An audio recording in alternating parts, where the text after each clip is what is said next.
Clinical Case in Medical Retina. Opa. Esse livro aqui, ó. Clinical Cases in Medical Retina. Ele tem vários capítulos aí, e é um bate-bola, assim, de vários casos clínicos. Tem história e tal, não é esse caso aqui, esse é só um exemplo. Vamos lá. Muito bem, então é uma paciente do sexo feminino de 28 anos que acordou com uma perda de campo visual no olho direito hoje. Essa perda de campo visual é em hemicampo inferior. As imagens são essas. Alguém quer comentar alguma coisa por enquanto? A gente combinou de alguém comentando. Eu já vi o caso, eu comentei. A gente fez isquemia, Provavelmente arterial. Exato. Mais de um. assim, a gente está vendo palidez, né? Não é ver isquemia. Para ver isquemia, você precisa de um estudo geográfico, tá, Anjo? A gente está vendo uma palidez da retina. E essa palidez é focal, difusa, periférica, macular, enfim. Em múltiplos locais, né? Então, tem macular, também tem nasal, superior. Então, imagem.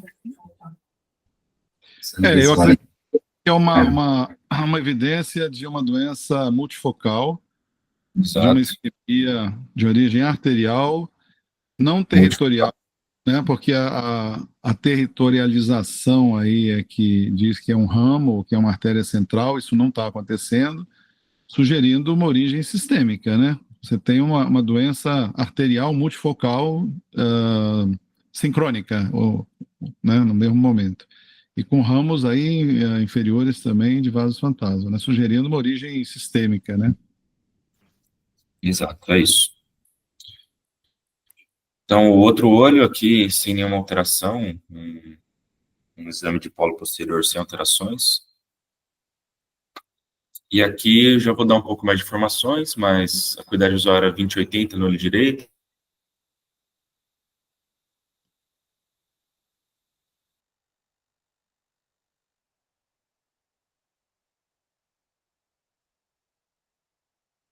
Eu já mostrei as imagens.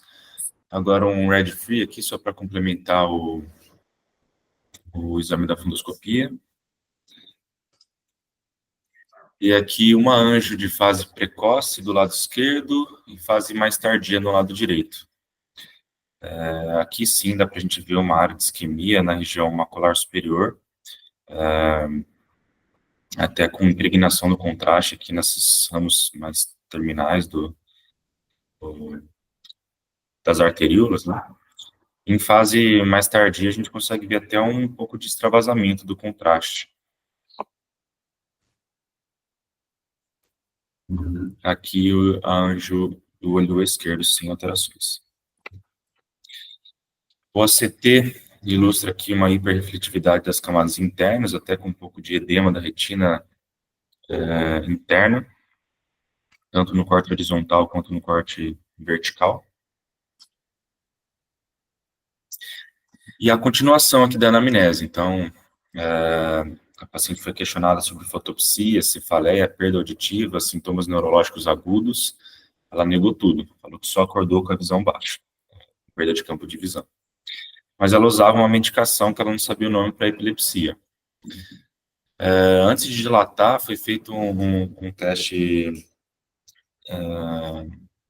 do DPAR no olho direito, que evidenciou DPR positivo no olho direito. Ela não é gestante. Agora eu vou abrir para as perguntas, mais perguntas que a gente possa fazer aí em relação a esse caso, para a gente tentar entender o que está acontecendo.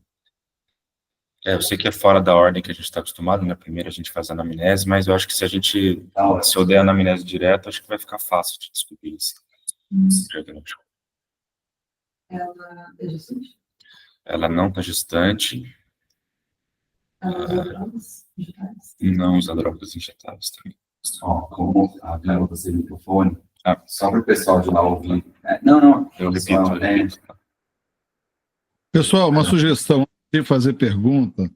Eu sugiro direcionar tentar categorizar o que está acontecendo. Então, assim, você tem uma paciente jovem, saudável, que de repente perdeu a visão por uma alteração da perfusão arterial multifocal de origem sistêmica. O que causa isso? Quais são as categorias de doença que podem causar isso? Para a gente direcionar as perguntas. Então, Sim. eu perguntaria para vocês, o que causaria isso do ponto de vista assim, de chave de diagnóstico? Isso. Quem pode falar uma causa de uma situação dessa? Eu acho que dá para a gente colocar primeiro em síndromes, né? Colocar como causas infecciosas, causas tumorais, uso de medicações, uso de drogas. Né? Isso. Eu diria o seguinte, tem duas causas que são muito mais comuns para a gente pensar, e eu queria ver se eu provocava vocês para vocês falarem. O que vocês diriam, assim, que a gente vê nessas situações, que são duas categorias de situação aí? Primeiro, embólica, né? Sem dúvida.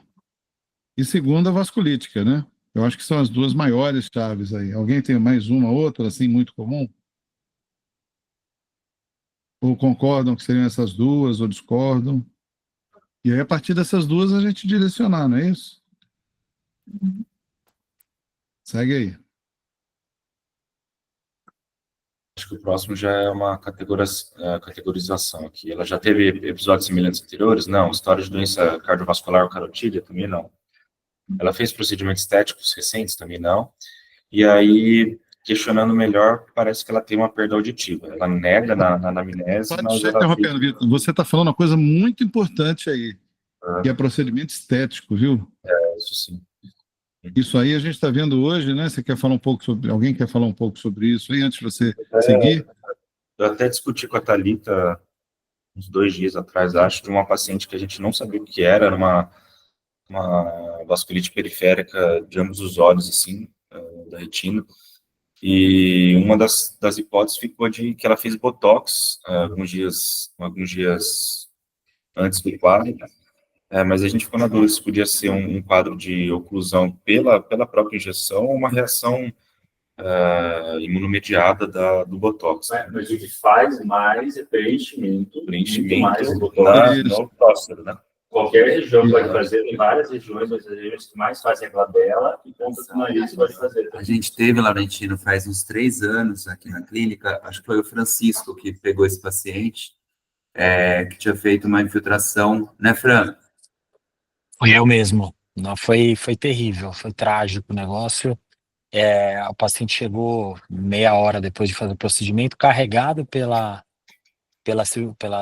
dermatologista que tinha feito o preenchimento, tinha sido em região temporal e acabou tendo um infarto ocular completo ali, coroide e tudo.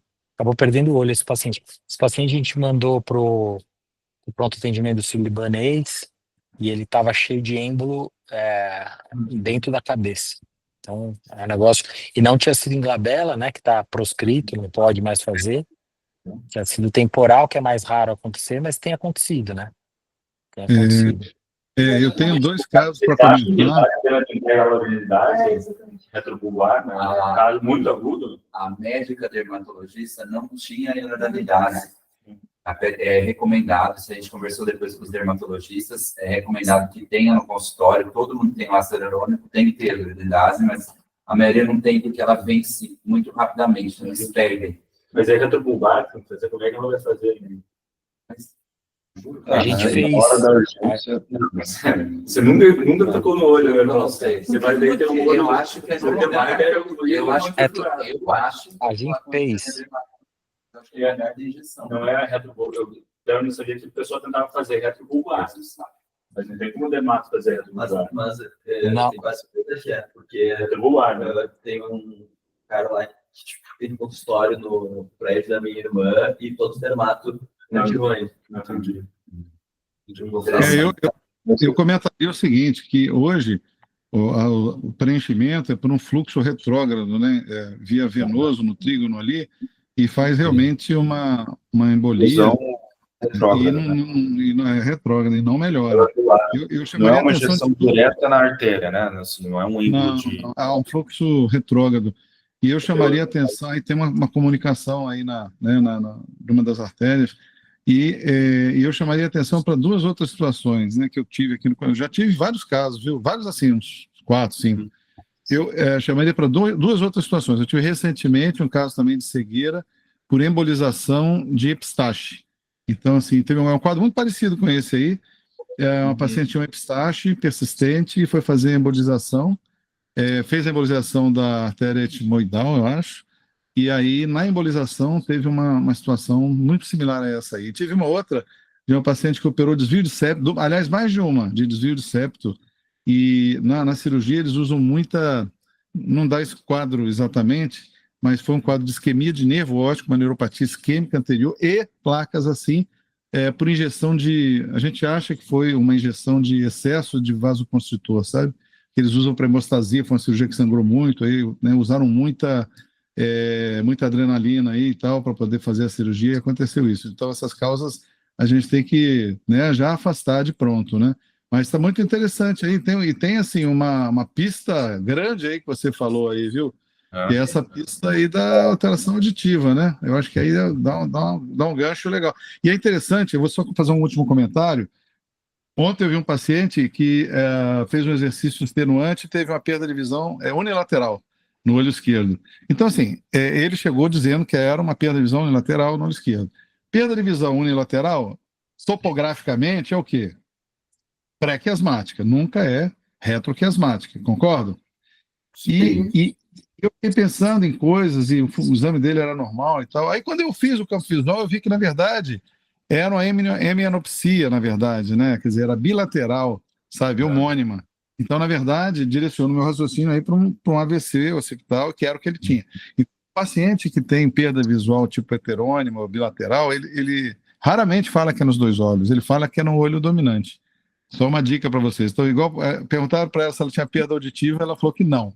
Aí que depois, não, agora foi detectado. Então, assim, duvidar, porque às vezes o paciente não tem percepção, né? Ela não sabe, né, como que ela vai comparar. E, Vitor, você comentou aí da parte da cirurgia do otorrinolaringológica, faz a alteração um pouco diferente, cometendo mais a parte do nervo óptico, porque eles usam uma injeção, tanto na embolização quanto no septo, está relacionada ao calibre da agulha que eles têm que usar para poder fazer a injeção. Então, eles até já questionaram em diminuir esse calibre para ver se não aumenta a velocidade de fluxo, mas eles não têm dados suficientes para isso. Então, assim, é uma coisa que eles até colocam no protocolo agora, depois que o paciente passa pela cirurgia otorrinolaringológica, eles estão questionando. Peraí que falhou um pouquinho, Thalita, mas alô? Oi, falhou um pouquinho, Thalita. Mas entendi. Até onde você escutou. Não, entendeu? Da cânula, né? Eu acho que é uma preocupação que tem que ter mesmo. Eu tive um outro caso, não parece esse, mas assim, nesse meu caso tinha uma neuroretinite de doença de arranhadura, quer dizer, bartonelose, né? Mas a gente não conseguiu fechar o diagnóstico, porque deu positivo Putz, agora eu vou esquecer como é que é, na IgG e IgM, mas aí foi feito o Western blot, alguma coisa assim, deu negativo. Mas assim, tinha uma papilite, mas tinha células, né? Esse paciente não fala em celularidade, né, Vitor? Não tem. Não, então aí já vamos valorizar aí outras coisas aí. Não vou falar não, porque eu tenho uma hipótese, já vamos ver se vocês concorrem. Eu apresentei um caso desse, bem interessante, né, CRBV, uns 8 anos atrás. E aí vocês pediriam alguns exames? O que vocês fazem? Só reforçando o que o Vitor falou. Mulher jovem, com baixa visual súbita, sinal de isquemia ocular e surdez. Mas aí... Não, mas que bom que você já tem uma hipótese baseada nisso. Sim. Mulher jovem, isquemia ocular, com baixa visão. Mas eu acho que a Carol falou uma coisa importante também. A gente tem que excluir gravidez, SAF, né? Com certeza. Uso de anticoncepcional. Com certeza. Então, acho que, assim, de exames, acho que, assim, o beta-HCG a gente tem que pedir, Com certeza. Perguntar ativamente sobre drogas. sobre drogas, uso de anticoncepcional. Ei, usa droga? Não, e às vezes eu chego chamar mais, essa questão da droga, às vezes chamar o paciente no privado. Exato. Ela perguntando a filha da mãe. É complicado isso. E eles falam, cara, aqui eles falam pra gente. Tem paciente aqui que fala que usa cocaína, maconha, né? Êxtase, vai, eles contam. E eu acho que também um ecocardio, né? Seria importante pedir para ver se tem forameoval patente. Acho que ver defeito septal, jovem, né? Jovem pode ter CIV, forameoval, essas coisas também dão doenças assim multiarteriais. Mas, primeira coisa, eu acho que tem que encaminhar ela para um serviço de urgência e ver se não tem algum sintoma neurológico, alguma coisa de urgência. Primeira coisa é excluir isso. Depois você faz essas investigações, exames que você nem avalia. Até como uma avaliação do torrino Eu acho que é a primeira ambulatorial. coisa que você tem que fazer. Concordo. Essa paciente, ela corre risco de vida. Eu excluí a parte neurológica, depois... Isso aí. Bem colocado. Isso aí é um AVC. Não adianta ela sair daqui com pedido de ecocardio, pedir um monte de coisa, vai para casa e não volta. Tem editoriais recentes falando, inclusive, que esses pacientes têm que ser hospitalizados. Fazer o workup hospitalizado, né? Mais química, sucos aí. Bom, aí ela fez aqui a oftalmoscopia, né, angioflúor, que a gente já tinha discutido. Ela fez uma ressonância magnética de encéfalo, que veio algumas alterações de corpo caloso, uns pequenos infartos de corpo caloso.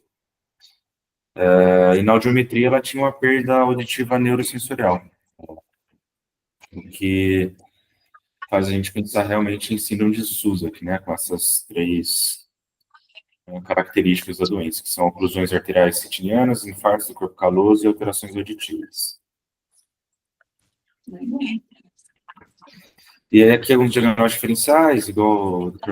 Laurentino tinha falado, retinite por Bartonella, bartonelose, retinite por toxoplasma, e aí também várias doenças da coagulação, como deficiência de proteína C, S, fator de Leiden, lúpus e gravidez, né, que são SAF também, que são alterações proembólicas, êmbolos gordurosos, talcose, que é o uso de drogas endovenosas. É unilateral. Lúpus, unilateral. Mas assim, não pode ser um quadro inicial que vai partir para o outro olho, né? Em poucos dias, sei lá. Faz sentido. Mas assim, uma bartonelose, toxoplasmose, esses quadros aí fazem muito mais sentido para quase unilateral. Desgrudações também. Muito bem. E aí, qual foi o tratamento proposto para ela? Foi corticoterapia dose imunossupressora por 6 a 8 semanas, imunoglobulina endovenosa e imunossupressores. E aí o livro não entra muito em detalhe como é que foi feito esse tratamento, mas só fala que foi feito em regime de internação. Tá, mas e exames? Eu tenho dúvida que a gente perde exames, porque a gente não bota uma lista de padrão. Lógico, se quiser pedir proteína C, proteína S, fator 5, homocisteína, estrombina 3. Quais são a lista de exames que você pede? Então, isso tudo de rotina. Mas a gente vai pedir para ela, não vai? A gente vai internar essa paciente. Não, tudo bem. Na Mas depois, internação, a gente vai pedir, o mais importante é o exame de neuromático. Mas tem várias pacientes que pedem para avaliar o fator protrombótico e pedem se acaba pedindo esses exames. Esses casos mais de oclusão, não tem tipo, uma lista padronizada para isso, mas assim, TP... Não, porque direto a gente pede aqui. A gente pede vários. Homocisteína, cara, é muito caro. O paciente, assim, dificilmente vai conseguir fazer isso pelo convênio. Teste, assim, de R$1.000, sabe? Bom saber. Eu fico complicado depois de pedir uma bateria de exame para esse paciente. Mas esse não pede, professor? Peço, mas não, manda para o clínico e ele pede. Coloca o que você pensa e o que você sugere investigar e manda isso. Vai ficar caro, vai ficar demasiado. Eu já fiz pedido de muitos anos para você, mas... O problema é que vai chegar, a gente não sabe interpretar também.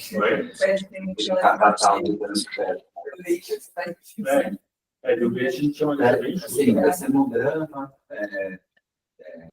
teste de protonina, TPA, coagulograma em geral, enfim, assim, raro sair alguma coisa. Posso mostrar um caso aí sobre isso aí? Pode. Aham. Então, assim, na verdade é o seguinte, a síndrome de Suzaki é uma síndrome bem rara, né? A gente está vendo em livros, Compartilhar. a gente está vendo em livro e tal, mas assim, é uma síndrome bem rara, né? Eu apresentei estou vendo aqui, em 2016 eu apresentei um caso na USP, e deixa eu ver se eu consigo compartilhar aqui, que eu estou ligando aqui ainda, peraí. Tem muitas Aqui, vai, vamos ver se tá. aqui, vamos ver se vai aqui, ó. Vocês estão vendo aí? Sim, sim. Espera aí, então. Olha esse caso aqui que interessante. Olha, é um caso de um paciente masculino, 36 anos, mas ele abriu com quadro neurológico, olha só.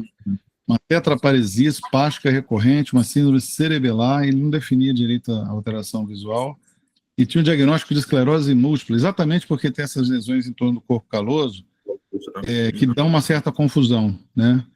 E aqui, vejam só, alterações também sugestivas multiarteriolar, tá vendo? Não era um quadro subagudo, não era um quadro agudo mais, mas olha, chamava muita atenção, porque às vezes você não vê no quadro agudo, né, igual esse aí. Então aqui eu já estou vendo um quadro subagudo, olha só, temporal, você vê atrofia da retina interna, né, com uma diminuição da espessura retiniana como um todo, mas uma atrofia da retina interna, o que sugere uma alteração do compartimento vascular, né? Quando você vê isso, é muito interessante você pensar em sequela de suprimento arteriolar. E como é bilateral, né, eu já penso uma coisa sistêmica. E olha só, você via direitinho no CT estrutural, né, o direito ainda preservando uma visão boa, não tinha ainda, não deu para fazer microperimetria, que seria interessante, mas ele tinha uma meia fóvea aí do lado direito, uma visão normal, né? E o esquerdo, 2400. E olha só, a angiografia mostrando essas alterações periféricas, tá vendo? Uma falta de perfusão importante, não tinha a Califórnia na época, é muito legal ter feito, mas a gente vê essas alterações, essas comunicações, aí não tem nenhum vaso marginal também, que é outra característica, olha, do outro olho, tá vendo? Certo embaiamento também, vascular, né, com neovaso já, interessante nessa periferia, e esse paciente, olha, tá vendo? Já com neovascularização também, foi afastado, né? E aí mostrando as alterações que o Suzaki mencionou, e aí foi essas alterações tipicamente aí que, como você bem mencionou, em torno do corpo caloso. E aí só para fecharmos esse, peraí, o que aconteceu aqui? Nós fechamos esse diagnóstico, né? E ele tinha uma perda auditiva bilateral recente também. Aí só para mostrar, né, o caboclo aí, ó, e dizer o seguinte, que ele abriu com quadro neurológico e as alterações visuais a gente foi pesquisar depois. E lembrar que é uma doença rara, olha, naquela data tinha 80 casos, né, geralmente de mulheres. Então não é uma coisa frequente, mas a gente não pode deixar passar, né? E monofásica, ela não é recorrente, é autolimitante. Interessante que é um surto único. E deixa muita sequela.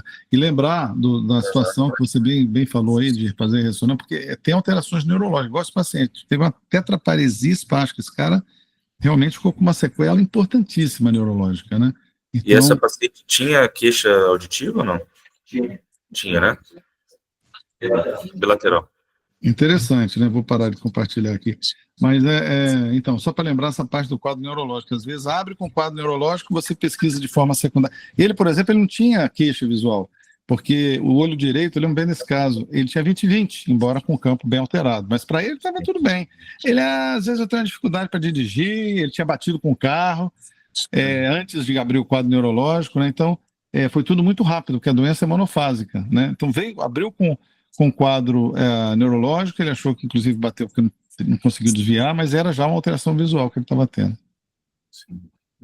Excelente tema. Ela é autolimitada, Suza.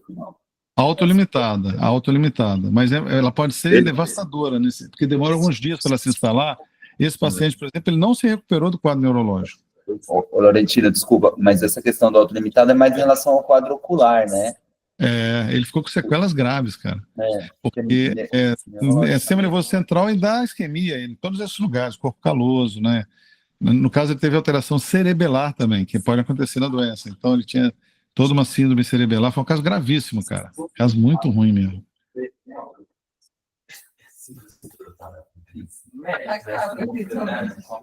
Sim, lembrei de mais uma coisa.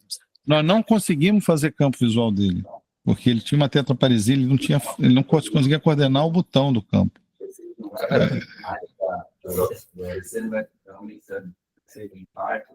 Tem um infarto focal, vai começar aqui, vai ficar cá. Sim. Ô, Vitor, não sei se você já viu, a gente tem um caso na clínica de síndrome de Sousa com microperimetria. Será que eu consigo partilhar aqui? Só para a gente... Deixa eu ver. Uma menina...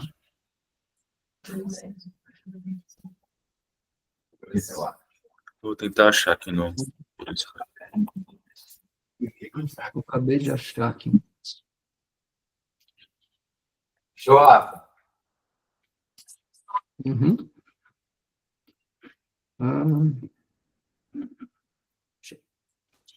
Estão vendo aqui?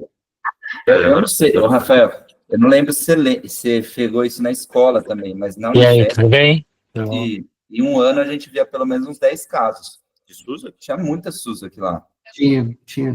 Chegou acho que uns 2 quando eu estava lá em um ano. É bem raro. A gente pegou um caso na clínica de uma menina também de 27 anos que tinha hemiparesia, já tinham essas histórias já tinham, foi em 2018, tinha 5 anos que ela já tinha história de hemiparesia não diagnosticada.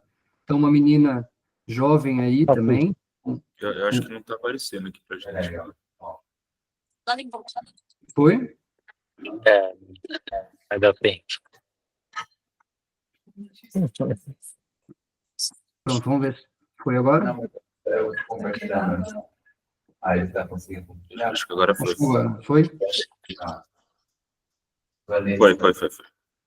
Então, uma menina de 27 anos, ela já tinha um histórico, 5 anos atrás, de hemiparesia direita e episódios recorrentes, sem diagnóstico, inclusive pela neuro, já tinha sido avaliada, e ela veio com essa história da baixa acuidade no olho esquerdo, né? E o olho direito, ela já fala que já enxergava mal há um certo tempo. Então, os achados aqui, a gente conseguiu um mosaico, umas boas fotos, e essa era a situação aqui do olho esquerdo. Você vê que tem realmente uma oclusão arterial aqui, um bloqueio do fluxo axoplasmático, e a gente fez a microperimetria no olho direito, e você vê que realmente, assim, causa um escotoma aí, no olho direito, que ela já tinha, onde ela apresentava, e esse aqui no olho esquerdo, no momento do achado aqui, do sintoma dela, né? E realmente é um escotoma central. A gente também fez algumas outras imagens na época, e aqui correlacionando, então, com a área da oclusão arterial, e a gente pegou também a retinografia passada dela, que ela tinha passado em outra clínica e tinha sido fotografada. Você vê que o escotoma, até certo ponto, ela tinha um escotoma mais superior aqui, mas na época, quando ela teve a oclusão, que ela teve uma oclusão mais na cara superior e outra na inferior, ela teve algum tipo de reperfusão quando a sensibilidade não estava completamente bloqueada no começo, mas quando a sensibilidade estava baixa, e aí você teve um tipo de reperfusão na microperimetria depois.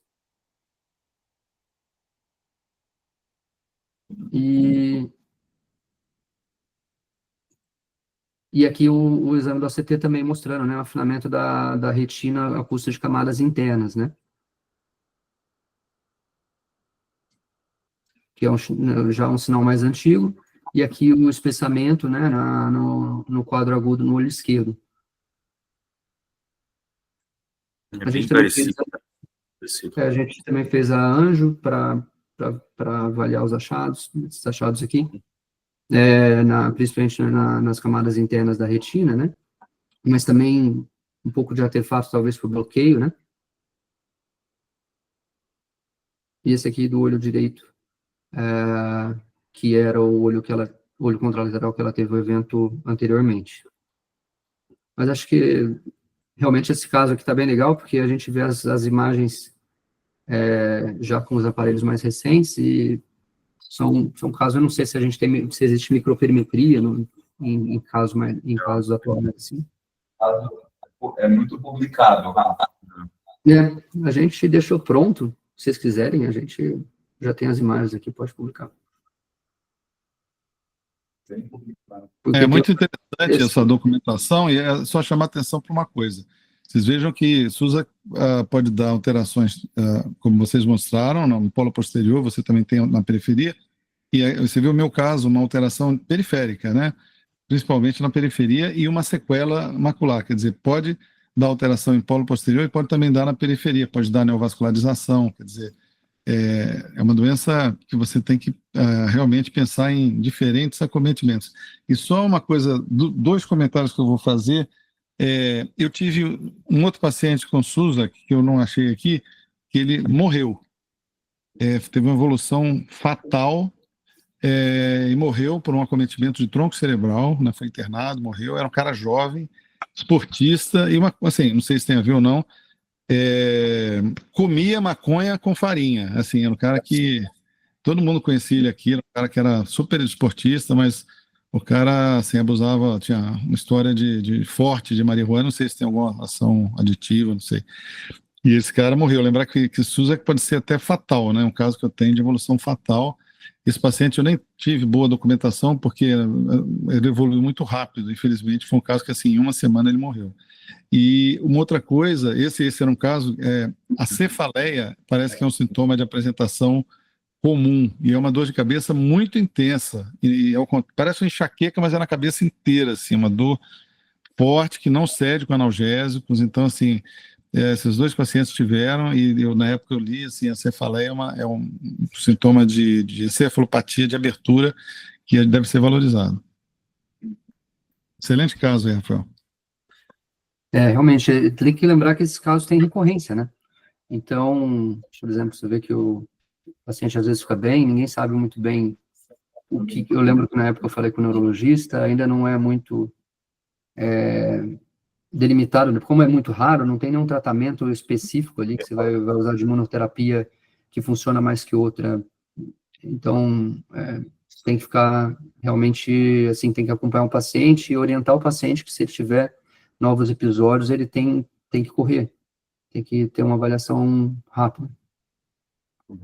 Isso é uma boa, embora a doença polifásica seja bem menos comum, geralmente ela é monofásica. Uma das coisas que fala a favor dela ser monofásica, infelizmente, é a encefalopatia. Quando o paciente tem encefalo, geralmente é uma cacetada só.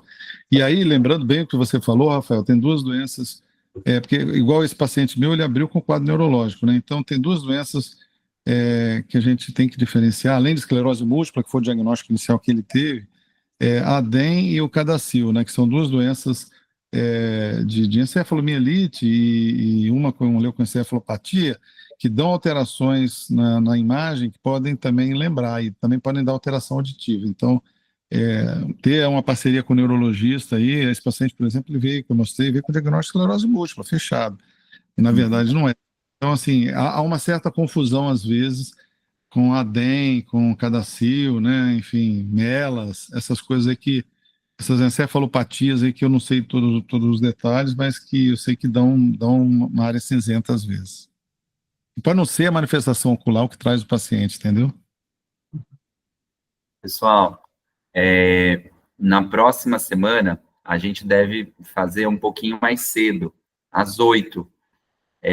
Só por causa do horário, porque agora já tem as cirurgias e elas ficam aqui para descer, enfim. Eu queria só saber da disponibilidade, Rafael, Laurentino. Tranquilo. Tá aqui. Será um prazer. A gente vai seguir esse modelo. Então, a gente vai trazer o caso clínico e fazer a discussão a partir dele. E aí, enfim, foi muito legal esse processo aí que vocês também trouxeram casos, né? E aí a gente vai somando.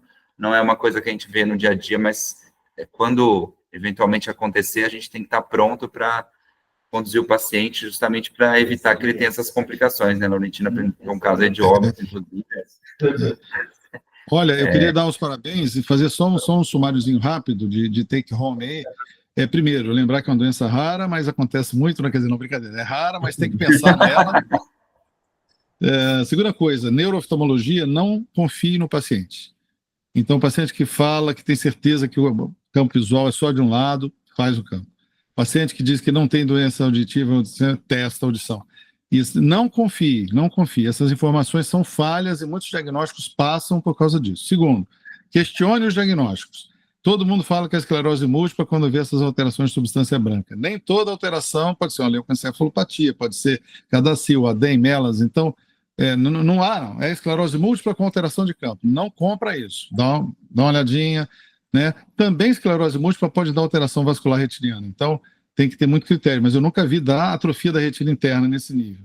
Então, segunda coisa, lembrar que o paciente pode abrir com um quadro neurológico, no caso de Suzuki. Então, ele tem uma doença neurológica e ele pode, como no caso do meu paciente, que era um paciente simples, negar a alteração visual. Quando ele chegou, ele falou, tem uma certa dificuldade e tal, porque ele tinha 20/20 com meia fóvea no olho direito. Então, lembrar que às vezes o paciente não informa o que ele tem. Então, é muito bom o caso do Rafael, com exames de microperimetria, mostrando que realmente é impactante, né? Então, paciente de neurooftalmologia, sempre duvide das informações que ele fale. E lembrar que é uma doença que pode ameaçar a vida, né? Eu tive um paciente que morreu.